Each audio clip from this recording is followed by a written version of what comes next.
किसी भी समाज को मजबूत करना है तो शिक्षा को मजबूत करना बहुत ही जरूरी है। वैसे ही राजनीति हमारी रक्षा को सुरक्षित करती है, हमारे हक को सुरक्षित करती है, हमारे अधिकार को सुरक्षित करती है। भले ही हम लोग अंग्रेज से 1947 में आज़ाद हो गए, लेकिन हम अपने दलित भाई की बात करें, हम अपने पिछड़े लोगों की बात करें, हम अपने समाज की बात करें, तो जितनी बड़ी हमारी भागीदारी है उतनी बड़ी आज तक हमें हिस्सेदारी नहीं मिल पाई।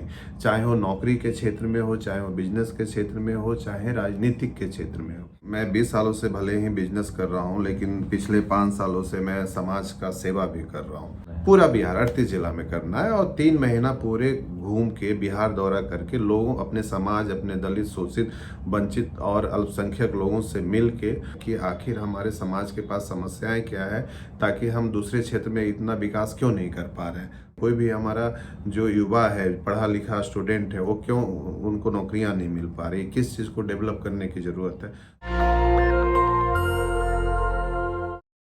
भारत में तेजी से वो तबका जो राजनीति में अलग है, जो हाशिए पर रहा है, उसके युवा जब अपने जीवन में सामाजिक रूप से, आर्थिक रूप से सफल हो रहे हैं, तो वो पे बैक टू सोसाइटी और राजनीति में भी अपना इंटरफेयर कर और सामाजिक आंदोलन को भी आगे बढ़ा रहे हैं। मेरे साथ ऐसे ही एक खास मेहमान हैं और निशिकांत सिन्हा नाम है, ओबीसी समाज से आते हैं और इन्होंने एक बिहार में कैंपेन शुरू किया है, जन आशीर्वाद यात्रा।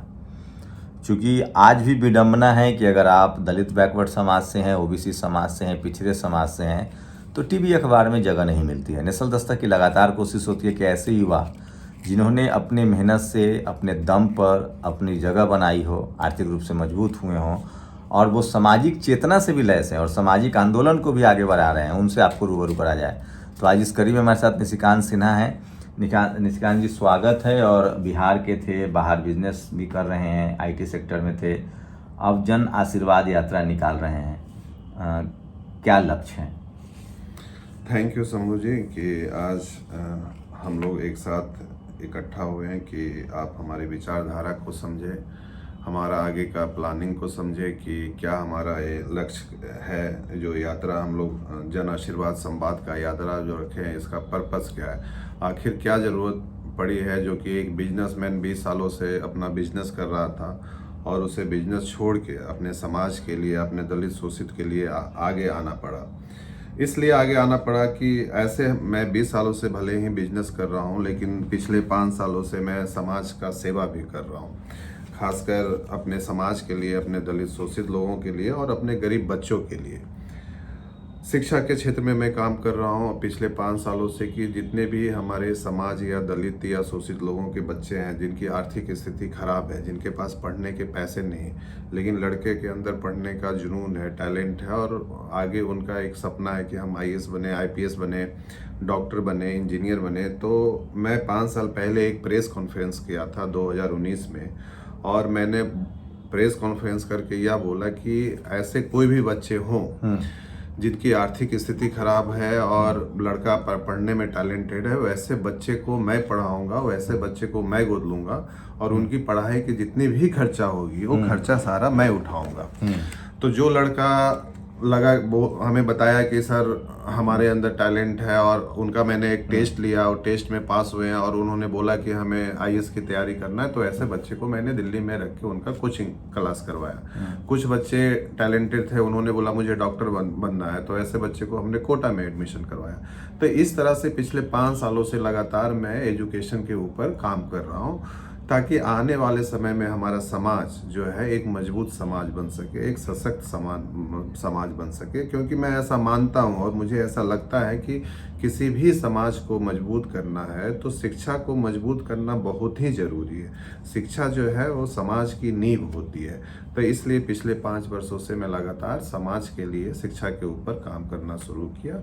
पर जैसे जैसे मैं समाज के करीब आया और समाज के लोगों से मिलना जुलना शुरू किया, तो एक समय के बाद मुझे यह एहसास हुआ कि किसी भी समाज को मजबूत करने के लिए जितना बड़ा योगदान शिक्षा का होता है, उतना ही बड़ा योगदान राजनीति का भी होता है। जैसे शिक्षा समाज को मजबूत बनाती है, वैसे ही राजनीति हमारी रक्षा को सुरक्षित करती है, हमारे हक को सुरक्षित करती है, हमारे अधिकार को सुरक्षित करती है। तो मुझे लगा जहाँ मेरे जैसे पढ़े लिखे युवा, हमारे जैसे पढ़े लिखे युवा, हमारे जैसे पढ़े लिखे बिजनेसमैन है, वहीं मेरे जैसे पढ़े लिखे युवा अपने समाज को मजबूत करने के लिए राजनीति के ऊपर भी काम क्यों ना करें। क्योंकि अगर देखा जाए तो भले ही हम लोग अंग्रेज से 1947 में आज़ाद हो गए, लेकिन हम अपने दलित भाई की बात करें, हम अपने पिछड़े लोगों की बात करें, हम अपने समाज की बात करें, तो जितनी बड़ी हमारी भागीदारी है उतनी बड़ी आज तक हमें हिस्सेदारी नहीं मिल पाई। चाहे वो नौकरी के क्षेत्र में हो, चाहे वो बिजनेस के क्षेत्र में हो, चाहे राजनीतिक के क्षेत्र में हो। तो जो विचारधारा हमारे बरसों पहले जगदेव बाबू की थी कि जितनी बड़ी हमारी भागीदारी है उतनी बड़ी हमें अपनी हिस्सेदारी भी मिलनी चाहिए, तो आज मैं भी अपने जगदेव बाबू की विचारधारा को ही फिर से मैं जिंदा करने का प्रयास कर रहा हूँ। कि तो क्या है यात्रा का रोड मैप, कहाँ से शुरू कर रहे हैं, कब ये शुरू? यात्रा का रोड मैप ये है कि मैं मूलतः नवादा का निवासी हूँ, तो मैं सोचा कि जहाँ मेरा जन्म स्थल है, ये यात्रा का शुरुआत वहीं से किया जाए ताकि पूरे बिहार में एक अच्छा मैसेज जाए। तो ये फर्स्ट फेज का मैंने 2 जगह रखा है यात्रा। 19 अक्टूबर को हमारा नवादा में है और 20 अक्टूबर को नालंदा में है। उसके बाद दिवाली आ जाती है, उसके बाद फिर छठ पूजा आती है, तो छठ पूजा के बाद हमारा सेकेंड फेज का यात्रा शुरू होगा। पूरा बिहार घूम रहे हैं? पूरा बिहार 38 जिला में करना है और 3 महीना पूरे घूम के बिहार दौरा करके लोगों, अपने समाज, अपने दलित, शोषित, वंचित और अल्पसंख्यक लोगों से मिल के उन लोगों से अपना संवाद करके लोगों की हम समस्या को समझेंगे, लोगों को हम विचार को समझेंगे, और उसके बाद हम विचार समझने के बाद हमें लगता है कि हमें अपने समाज को, अपने दलित शोषित लोगों को, अपने पिछड़े लोगों को किस तरह से मजबूत किया जाए ताकि हर क्षेत्र में हमारा समाज आगे बढ़े, चाहे वो शिक्षा का क्षेत्र हो, चाहे वो राजनीति का क्षेत्र हो, चाहे वो नौकरी का क्षेत्र हो, चाहे व्यवसाय का क्षेत्र हो, चाहे कलाकार का क्षेत्र हो, चाहे मीडिया का क्षेत्र हो। हर क्षेत्र में हमारे समाज बढ़ चढ़ के हिस्सा कैसे ले और एक नई मुकाम हासिल कैसे करे, यही हमारा 3 महीने का भी लक्ष्य है।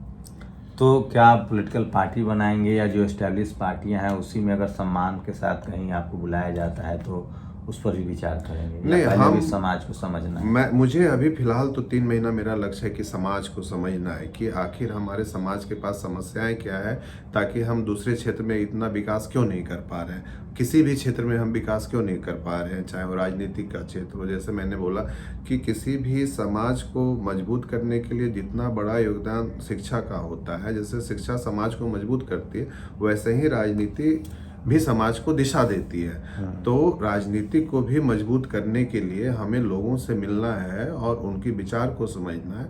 अगर हमारे समाज, हमारे दलित, शोषित, वंचित, हमारे अल्पसंख्यक लोग बोलते हैं कि नहीं, हमें कोई नया पढ़े लिखे युवा को आने की ज़रूरत है जो पूरे समाज को लेके चले और हमें जो हमारी हिस्सेदारी है वो हमें मिलनी चाहिए, तो इसके लिए हम ये सारे फैसले हम यहाँ के जनता के ऊपर छोड़ दिए हैं। कुछ अपने बारे में बताइए, कहाँ से पढ़ाई लिखाई हुई, करियर कैसे शुरुआत? मैं जैसे कि आपको बताया कि मैं नवादा से बिलोंग करता हूँ। नवादा में ही एक छोटा सा गांव है, भट्टा गांव है, जो कि काशीचक प्रखंड में आते हैं, वहाँ से मैं बिलोंग करता हूँ। मेरे पिताजी एक सरकारी कर्मचारी थे स्वास्थ्य विभाग में, और मेरे दादाजी जो थे वो एक राजनेता थे, और राजनेता के साथ साथ वो एक स्वतंत्रता सेनानी और एक सामाजिक कार्यकर्ता थे, और उन्होंने लगभग 25 सालों तक एक सफल मुखिया और एक सफल प्रमुख के रूप में लोगों की सेवा की। तो लोगों की सेवा करना और लोगों की मदद करना मेरे परिवार के खून में रहा है। लोगों के हक के लिए लड़ना हमारे परिवार की विरासत रही है। तो ये बचपन से मैंने अपने परिवार के लोगों को जनता की सेवा करते देखा है, और यही वजह है कि मैं भी पिछले 5 सालों से समाज की सेवा कर रहा हूँ। तो आईटी सेक्टर में हैं आप? जी। पढ़ाई लिखाई कहाँ? पढ़ाई मैं 10th तक की पढ़ाई मैंने बिहार से, नवादा से किया। उसके बाद उच्च शिक्षा की पढ़ाई मैंने दिल्ली से किया। दिल्ली में पढ़ाई ख़त्म करने के बाद फिर 2006 में मैं बड़ौदा शिफ्ट किया। बड़ौदा इसलिए शिफ्ट किया क्योंकि मेरी सिस्टर की शादी जो थी 94 में बड़ौदा में हुई थी। तो जब मैं 94 से बिहार से जब बड़ौदा जाता था तो मुझे लगता था कि अगर कोई बिजनेस करना है तो बिजनेस करने का सबसे जो अच्छा जगह है, अपॉर्चुनिटी है, वो गुजरात है। बिहार में कोई ऐसा अपॉर्चुनिटी था नहीं उस टाइम, तो आपने देखा ही होगा कि कुछ डेवलप था नहीं बिहार में। तो मैंने अपनी पढ़ाई कंप्लीट करने के बाद 2006 में मैंने बड़ौदा शिफ्ट किया, और एक मिडिल क्लास से ही था। ऐसा नहीं कि हमें कुछ विरासत में मिला या हमारा कोई फैमिली बैकअप था। जो भी किया 15 साल स्ट्रगल किया, करीब 2005-6 से लेके 2016-17 तक हमने काफ़ी स्ट्रगल करने के बाद आज के टाइम में एक हमारी भी बड़ी कंपनी है जो कि इंडिया लेवल पे हम लोग बिजनेस करते हैं। आईटी के सेक्टर में हमारा नाम है। और पिछले 5 सालों से 2019 से जब होता है कि कोई भी इंसान मजबूत होता है तो अपने परिवार को मजबूत करता है, फिर अपने समाज को मजबूत करता है, फिर जिला राज्य को मजबूत करता है। तो मुझे वही लगा कि भगवान ने हमें अगर कुछ दिया है तो क्यों नहीं हम इस चीज़ को अपने समाज को लौटाएं, अपने राज्य को लौटाएं और अपने राज्य को भी एक देश का नंबर 1 विकसित राज्य। तो कंपनी का कुछ थोड़ा सा रिसोर्सेज या कंपनी भी तो बिहार में कुछ जॉब क्रिएशन भी हो जाएगा, कॉर्पोरेट में भी थोड़ा। नहीं, हमारे पास तो पूरा बिजनेस का ही एक्सपीरियंस है। हमने जैसे 10 साल तक एचआर कंसल्टेंसी चलाया एमएनसी में, जॉब प्लेसमेंट का। तो दुनिया की देश की जितनी भी तमाम बड़ी बड़ी एमएनसी कंपनी है या लिमिटेड कंपनी, वो सारे कंपनी हमारे क्लाइंट रह चुके हैं, चाहे वो Maruti Suzuki, Volkswagen, Toyota, GM Motors, आपका Hero Honda, TVS, Vodafone, Airtel. हाँ, तो जॉब कंसल्टेंसी का मेरे पास काफ़ी एक्सपीरियंस रहा। तो किस तरह से कंपनियां में जॉब लगानी है, कि किस चीज़ के ऊपर डेवलप करने की ज़रूरत है। अब बिहार में जो सबसे बड़ी समस्या है कि लोग यहाँ पे एक डिग्रियाँ तो ले लेती है एजुकेशन की वजह से, लेकिन अपने स्किल को डेवलप नहीं कर पाते हैं। उसकी वजह से क्या है कि यहाँ के लोग जब पढ़ाई करने के बाद बाहर जाते हैं तो उनको 10,000 का भी जॉब नहीं मिल पाता। तो यही वजह है कि यहाँ के लोगों के अंदर, बिहार के लोगों के युवा के पास बहुत ज़्यादा बेरोजगारी है। और वही अगर हम गुजरात की बात करें तो जैसे ही वो 10th पास करते हैं वो अपने स्किल के ऊपर काम करना शुरू कर देते हैं।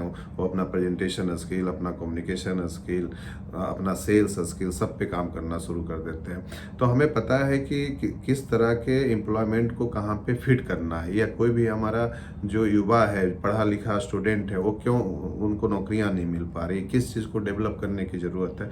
तो उस चीज़ पे हम अच्छे से फोकस कर सकते हैं, उस चीज़ पे हम प्लान कर सकते हैं। और मैं भी पूरे 20 साल से मैं बिजनेस में रहा हूँ, तो हमें पता है कि इंडस्ट्रियाँ को कैसे लानी है। तो जो हमारा एक्सपीरियंस जो हमें 20 साल में मिली है, वो एक्सपीरियंस हम बिहार के लिए अच्छा से डेवलप कर सकते हैं। तो ये निशिकांत हैं और अपनी बातें इन्होंने रखी है। मैं फिर कह रहा हूँ कि पे बैक टू सोसाइटी बहुत ज़रूरी है, और वो तमाम दलित बैकवर्ड समाज के लोग जो आर्थिक रूप से सफल हुए, अगर उन्होंने पे बैक टू सोसाइटी किया, चाहे वो सोशली पे बैक हो या इकोनॉमिकली पे बैक हो या फिर पॉलिटिकली पे बैक हो, तो ये देश के लिए भी बेहतर है, समाज के लिए भी बेहतर है। तो इस कड़ी में आज इतना ही। आप लोग अपनी राय ज़रूर दीजिए, आपकी राय हमारे लिए बहुत ज़रूरी है। शंभू कुमार सिंह, नेशनल दस्तक, पटना। नेशनल दस्तक की आपसे गुजारिश है कि अगर इसको बचाना चाहते हैं तो नेशनल दस्तक को सब्सक्राइब करने के लिए रेड कलर के सब्सक्राइब बटन को दबाएं, फिर बेल आइकन की घंटी दबाएं। नेशनल दस्तक को बचाने के लिए बहुत ज़रूरी है कि हर खबर को शेयर करें, लाइक करें, कमेंट जरूर करें।